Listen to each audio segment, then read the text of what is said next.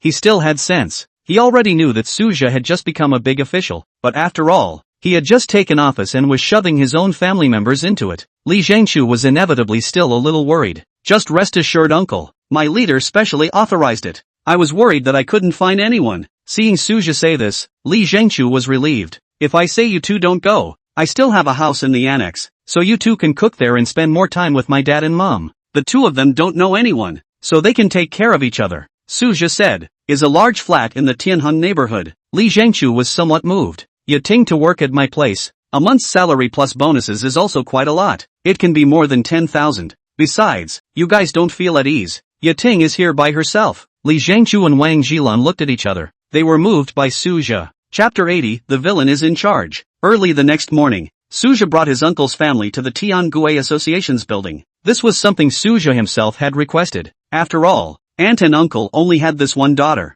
and the two of them were very precious to Ling.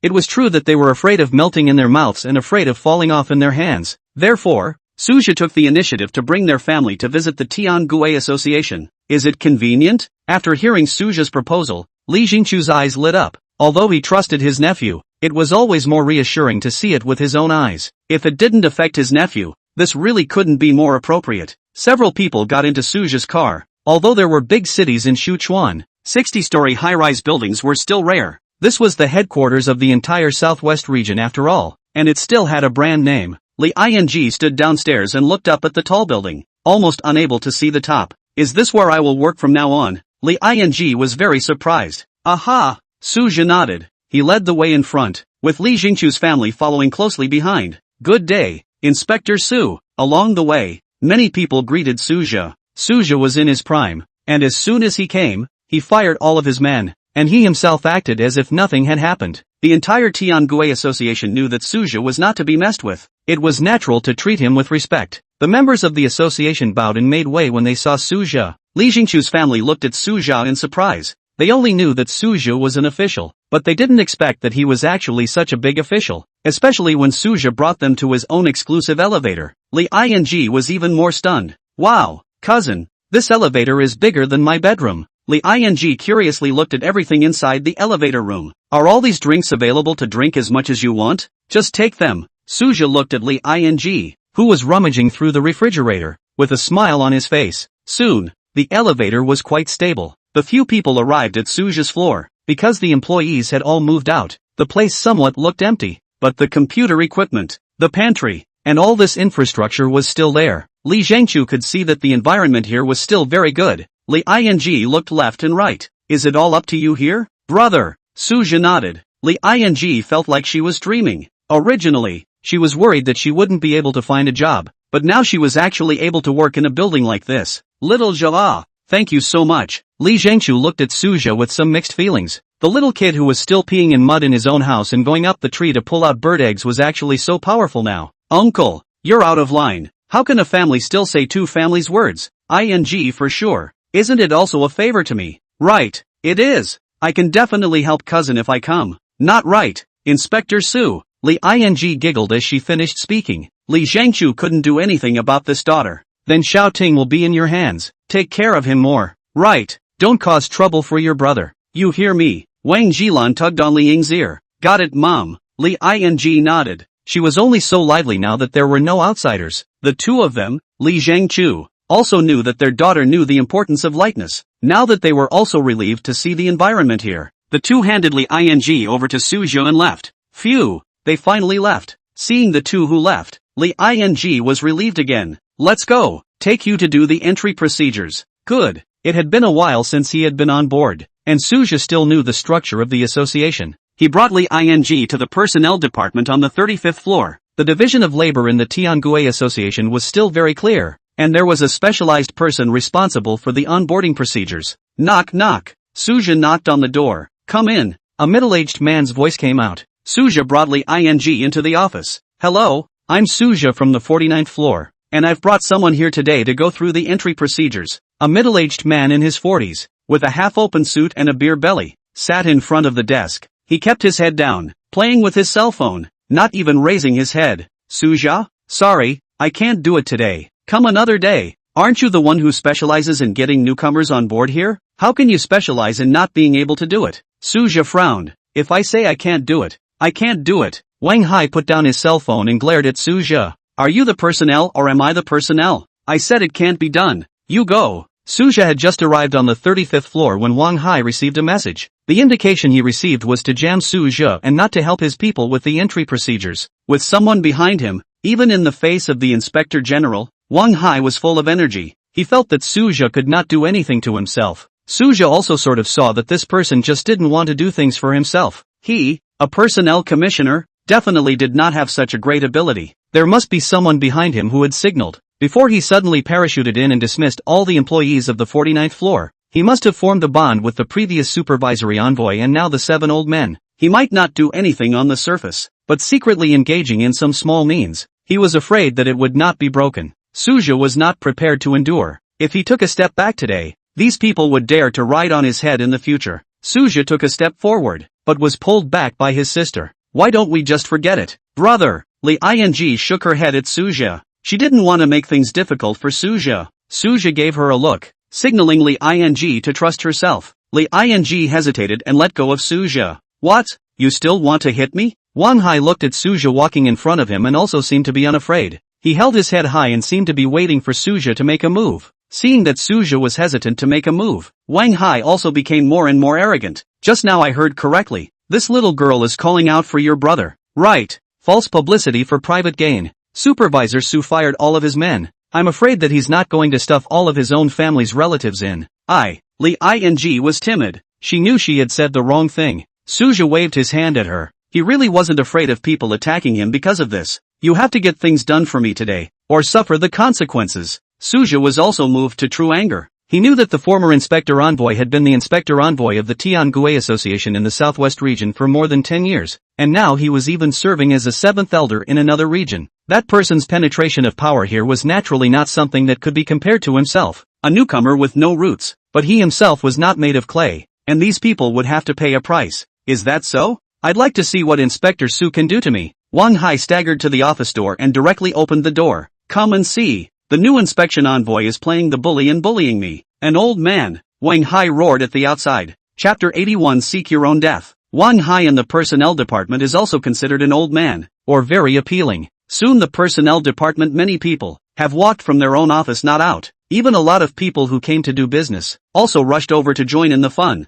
Seeing so many people, Li Ing had begun to panic. She was worried that because of her own matter, her cousin would all lose his job. But Suzhou was still very calm, which made Li Ing slightly relieved. Everyone, look Inspector Su has used his power for personal gain and actually tried to stuff his own sister in. This sentence was still very powerful. After all, the Tiangui Association was a fat job in the eyes of outsiders, and there were a few places where one could rake in the oil. That was why there were not a few people who wanted to enter the Tiangui Association every year. Although there were also those who relied on nepotism to get in. It was one thing to operate privately in the dark and another to get it out in the open. What? It's not. Inspector Su has only been here for a short time and he's doing something like this? That's right. Young people are just too eager. Just took office like this. How can it work after a long time? Alas. Let's go. It's not for us to know. That's the envoy of supervision. Everyone's gaze towards Suja became odd. Li Ying had just graduated after all. Where had she seen this? Her face had already turned red with shyness. In Suja's mind,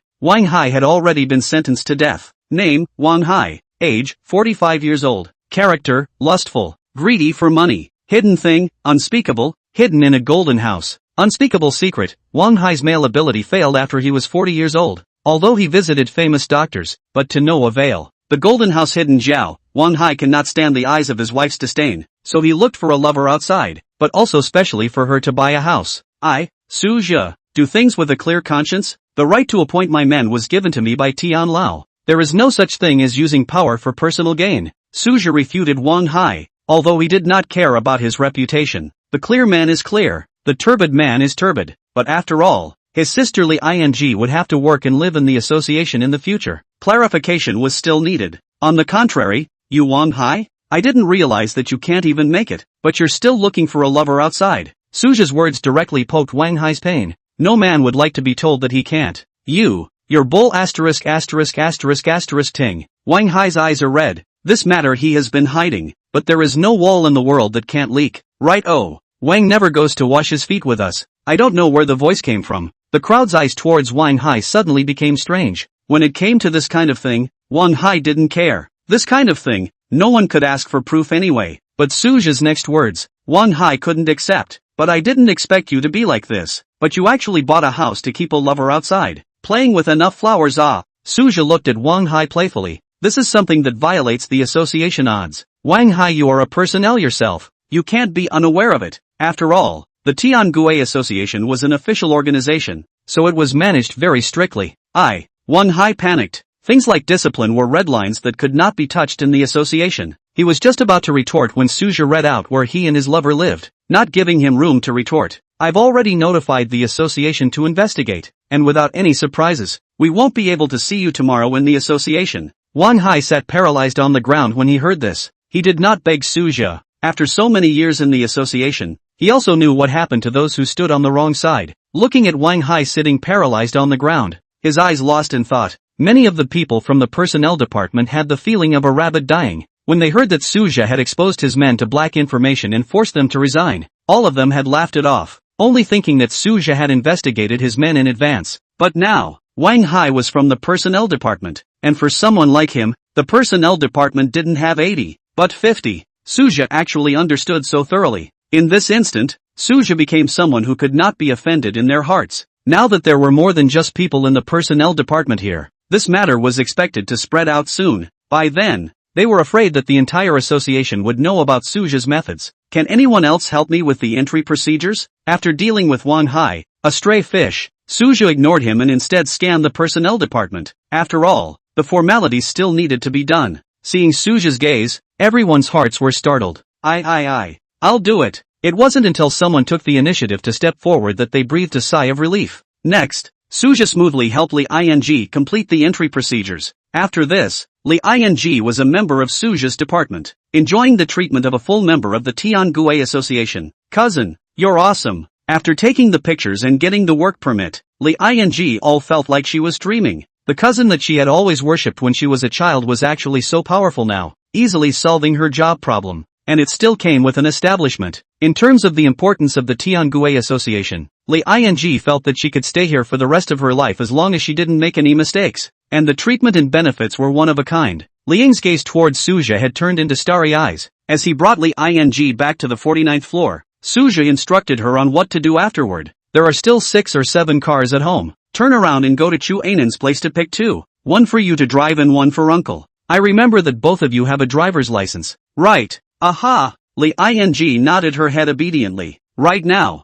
she was whatever Suja said. After that, your family will stay at my house in the Tianheng neighborhood. It's quite big over there, and it's also just been cleaned up. Got it, cousin. The two chatted about their parents and soon returned to the office. Seeing Su Zhu and the two of them smoothly complete the formalities, Bai Lu was secretly surprised. She was clear that Su Zhu would be given a hard time, but for now, it didn't seem like it was difficult at all. Inspector Su. Seeing Su Zhu greeting himself, Bai Lu hurriedly walked over. Sure, Ting has already finished the entry procedures, so take her to familiarize herself with the work environment and process. Bai Lu nodded. Su Zhu returned to the office and Li Ing handed over to Bai Lu. He also put down. In this way, the arrangements for his uncle's family came to an end. He himself was also considered to have repaid his uncle's family for taking care of his family for so many years. Moreover, the uncle's family was able to settle down in Spring City, and his mother was also able to move around with them from time to time. Just when Su Zhu thought that nothing would happen today and was ready to take care of business without worry, Bai Lu went and returned. What's wrong, Inspector Su? The association has a meeting that requires your participation. The 7 elders and the rest of the supervisory envoys will all go over. Bai Lu's voice was somewhat anxious.